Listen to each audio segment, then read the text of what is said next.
Right then, welcome back to the channel.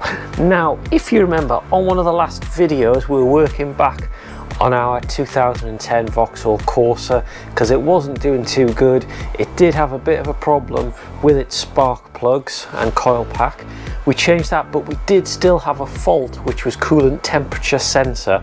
We're going to dig into that today. Also, I'm going to give you an update on the Mercedes as well that had a bit of a problem.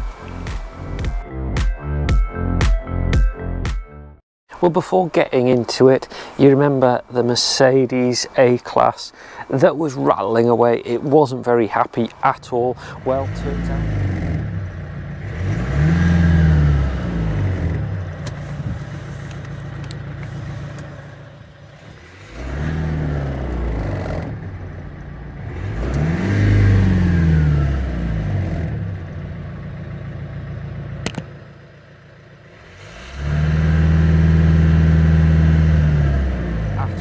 Well, turns out it needed a dual mass flywheel, and whilst we were in there decided to get the clutch done as well, because when you separate the gearbox from the engine to change the dual mass flywheel, you might as well do a clutch there, because otherwise you're just wasting the labour cost. Now, we got it done at a local garage. It's not something I really want to do on the ground, separating the gearbox if I can.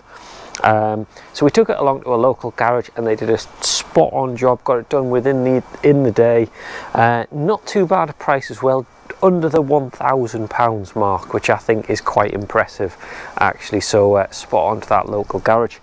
Car's running great now, so that's my daughter, happy with that, so she can go off again in her lovely Merc, and that means that the Corsa is back with me to look after and to keep running for my other daughter, for my youngest daughter, who's turned 18. She's learning to drive and she's going to use this one. It's not in the best of conditions. I mean, it's bashed, it's beaten up, but I'll tell you what, it still keeps running and it still keeps sailing through its MOTs with only minors. So I am going to keep it on the road. Now, in the last video we changed the coil pack on this, and at the same time plugged it into the diagnostics, and we were getting a coolant sensor fault. If you remember, there was actually no data at all coming from the coolant sensor. So I've ordered it, but I've ordered two, and I'll show you why. This is our 1.2 Corsa engine, petrol engine. Not in the best of shapes these days. It's been hanging on for a lot of years. You've seen loads of videos on it. Now, there are two temperature sensors, as far as I'm aware, on these engines. The first one is here, and this is our thermostat. You can see that's our thermostat housing there. The thermostat is inside the plastic casing, but also on the top you can see we have a connector, and that is a coolant temperature sensor. So that is sensor number one. But if we now come along here, and it's not quite as easy to see, but in this plastic housing here, which is the other side of the coolant jacket on the engine, there is another temperature sensor in that one. And the trouble is, I don't know which temperature sensor it is at fault. And the reason being is it doesn't seem to give a differentiation in the ECU. When you query the temperature sensor, it doesn't show two sensors, it only shows one. So the trouble is, I don't know which sensor is at fault. I'm not sure whether the camera is actually going to be able to see this or not, but there is a connector down there which is the temperature sensor. Actually, what I'll do is I'll show you on the new one. Here we have both the new ones. There's our thermostat, so it's thermostat, temperature sensor, it's all in one piece. So we've got a new thermostat, and this is the second one. So this is the one that was attached to the other side of the engine block, like that, in that position. And you can see that if we look inside is another temperature sensor. So it could be either. Now what I could do is I could try unplugging them and see if the ECU throws out any other errors, or we could just get on and replace them. What I thought is, because I'm doing a video I thought we'd try and diagnose the sensor because it might help you out if you need to do the same. Now you can see we have a fault logged for the engine. If we read the fault code, thermostat heater control circuit open, so it's a P0597 code. Now actually, changing what I said before, that fault code P0597 does point to the thermostat circuit. Now you saw there it was showing the circuit is open. That could be a wiring fault. So I think what I'm going to do is I'm going to plug the new sensor in, clear the code, and see if that solves it. That will tell us whether it's the sensor actually built into the thermostat or whether we've got a wiring problem. And the reason I say a wiring problem is because this wiring loom is not the best. It's in an awkward place that gets quite a lot of oil. You can also see the connectors are actually a little bit flimsy. I'm never very impressed with this part of the connector, so what I'm going to do is I'm going to unclip the electrical connector for this, and then what we'll do is we'll try just connecting the new temperature sensor and see if we can get any temperature coming back from it. Just another point, I've just got this off because you separate the clip like that. This sensor here is the oil pressure sensor. Now thinking about it, our oil pressure is showing correct. So that would suggest this whole loom is actually working correctly, which does make me think it's just the temperature sensor. So what I'm going to do, so I'm going to get this new sensor, I'm going to plug it in the right way around, like this. Make sure that sits in there neatly, and I'm just going to rest it on the side because that should at least now give the ECU a valid temperature signal. So I'll go and clear the code, start it, and let's see what we get. That's the engine running. You can see there's no fault light, and I've just gone in to read the live coolant data, and you can see we're now getting a temperature shown of 32 degrees C, which is ambient, I would guess. What I've just done is removed the air intake pipe. It's only one Torx that holds that on, gives us much better access to it. Now I'm going to try and do this without draining all of the coolant. How I get on with this, I'm not really sure, but let's see how we get on. It's 3 Torx that holds the thermostat in. You can see on the new one, 1, 2, 3. We've got a pipe clip on the front that attaches to there, and we've already got a gasket on the new one. So I'm just going to get that socket and start loosening these off, and let's see how much mess we make. In fact, I'm going to go and get a bucket for underneath. You can see actually getting in with the Torx is a bit tricky, but like I say, I'm going to try and do it without emptying the coolant out of the car. Here we go. It's got you in nice and close. Like I say, 3 Torx.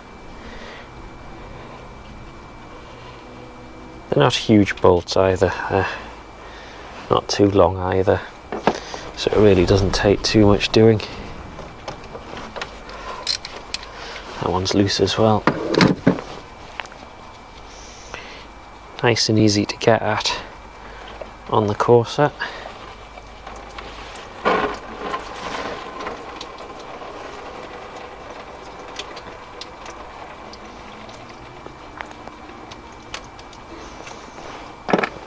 And actually, we haven't had an explosion of coolant either. We've just got what was left on the block. But yeah, that looks like all of the coolant's working its way out now. Lovely. Looks like we're going to be filling it up with coolant then.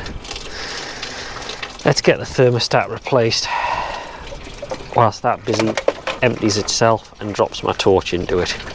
Great. Take the front clip off. What you do is you put a flat screwdriver in and you just lift this clip up. When that's up, that releases the tension on it. We should just be able to twist it free.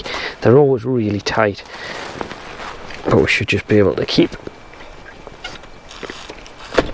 There we go.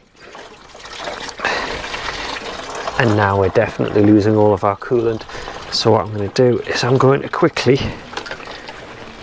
put the new thermostat on. I mean, to be honest, push the clip down. If you weren't filming this, you could probably do it without all of this messing about. Now that's interesting. What we have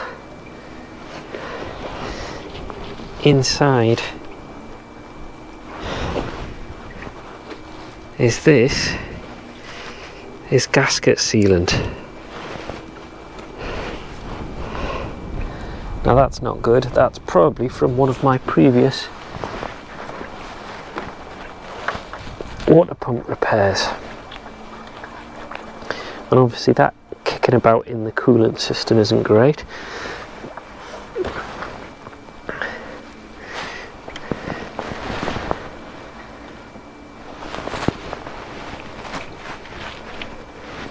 But you know what?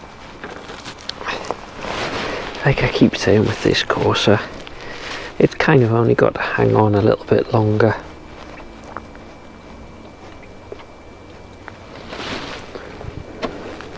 My youngest is going to use it for a little bit, learn to drive, and then I should suspect that she'll be looking or wanting something a bit more upmarket. And then we'll need to decide what to do with this beloved Corsa. So if you've got any ideas what we can do with it, why not let me know in the comments. By the way, you can see I'm doing these up finger tight. That means that they're not cross threaded and that they're going in nice and evenly. I'm going to do this all the way up as far as I can, and then we're going to tighten them in rotation so that it nips up nice and evenly against the block.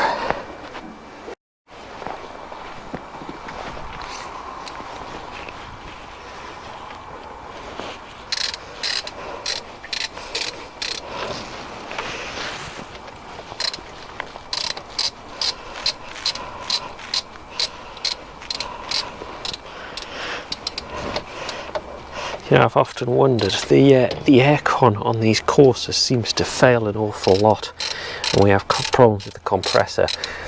I've just realised it's probably because I end up pouring coolant all over the compressor, because the aircon compressor sits right below this thermostat, and once again it's just had a soaking.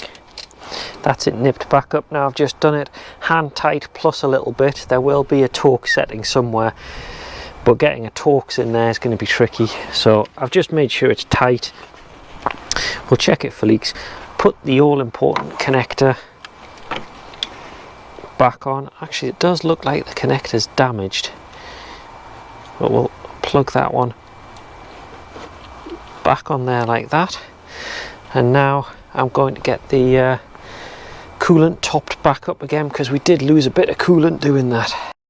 Remember, when you're adding coolant to the Corsa, we're adding it into the expansion tank. I've given the pipes a little bit of a squeeze, but what we now want to do is get a screwdriver in through this hole, and you can see that is the bleed for the radiator, and that'll help it circulate. So I'm going to release that, fill the coolant up, and let's give it a go and see how we get on. That's the water refilled. I've tightened bleed screw back up again after getting the water out, or the air out I should say. The pipes all feel like they've got water in them now, so what I'm going to do is I'm going to run the engine, get it up to temperature. I'm going to watch using my iCar Soft diagnostics to see what temperature we get up to, and make sure that the coolant is flowing around nicely, and top it up if needed. So I'm going to do that now, and hopefully that's going to be us done. The car's busy running up to temperature. You can see I'm watching the live data. I'm not sure if you can see that clearly, but it's up to 75 degrees.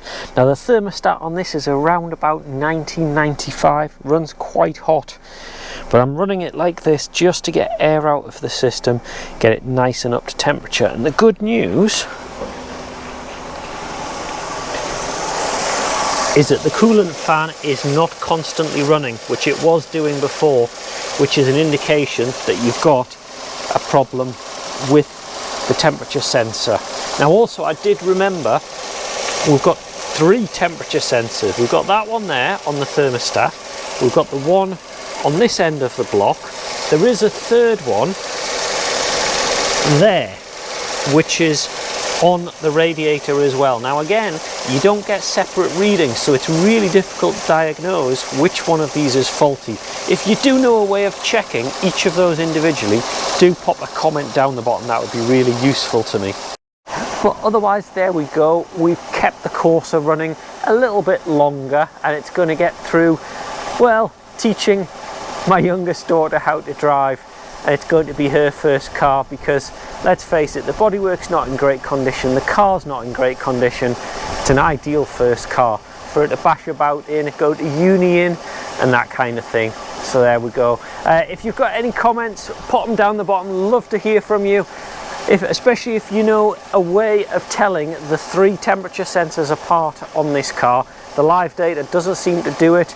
Now whether Voxcom, Opcom will do it, I don't know. I do have that, but I haven't brought it to try on this, but you never know. So hope this video has been useful. Pop a like, a comment, and also a subscribe, and I'll see you next time.